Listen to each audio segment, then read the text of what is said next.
Հայոց ցեղասպանության 110-րդ տարելիցն է։ Այսօր էլ թուրքական կառավարությունը հրաժարվում է ճանաչել անցյալի այն վայրագությունը, որն իրականացնելիս Օսմանյան, այնուհետև հանրապետական Թուրքիան հայ ժողովրդի ֆիզիկական ոչնչացմամբ չսահմանափակվեց։ 1915-ից 23 թվականներին փորձեց ջնջել հայի հիշողությունը եւ ինքնությունը։ Եվ այսօր աշխարհի տասնյակ երկրներում ցեղասպանությունից մազապուրծ հայերի ժառանգներն իրենց նախապապերի պատմությամբ կենդանի վկաներն են մարդկության դեմ իրականացված ոճրագործության։ Սակայն ռեալ պոլիտիկն աշխատում է։ 1.5 միլիոն անմեղ հայերի պետականորեն կազմակերպված բնաջնջման փաստը որոշ երկրներ չեն ընդունում քաղաքական շահերից ելնելով։ Այսպես 21-րդ դարի իրավապաշտպան ու մարդուն բարձրագույն արժեք համարող հասարակություններն անգամ պատշաճ չդատապարտեցին ոճիրը։ Երկակի ստանդարտների եւ լուռ մեղսակցության պայմաններում ցեղասպանություններ իրականացվում են այսօր մեր աչքի առաջ։ Իսկ ինչ են մտածում թուրքերը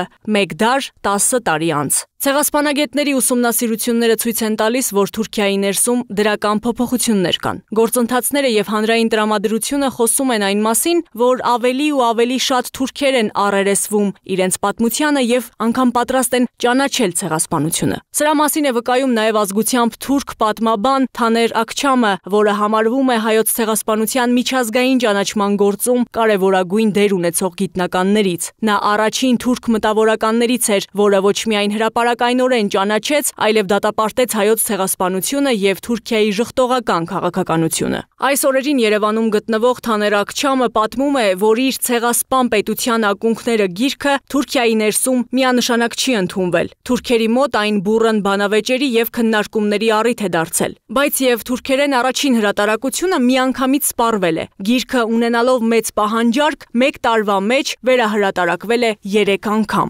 Թուրք պատմաբանը գրքում ընդգծում է թուրքական պետության ցեղասպան բնույթը, ապացուցում է, որ քեմալական իշխանությունները եւ ինչու՞ չէ նաեւ նրանց հաջորդած գրեթե բոլոր թուրքական պետական գործիչները որդեգրել են երիտթուրքական քաղաքականությունը փոքրամասնությունների նկատմամբ, համաձայն որի Թուրքիայի պետության մեջ բոլորը պետք է կամ թուրքանան, կամ էլ հեռանան երկրից։ Մեր օրերում, երբ Թուրքիայում բոլորն անկախ իրենց քաղաքական հայացքներից պնդում են, թե Թուրքիան պետք է լինի ժողովրդավարական պետություն, պետք է նախ պատրաստ լինեն առերեսվել անցյալի հետ։ Թուրքիայի բնակիչներն այդ համատեքստում պետք է համարձակություն ունենան իրենց տարանջատել հանրապետության հիմնադիր հայրերից։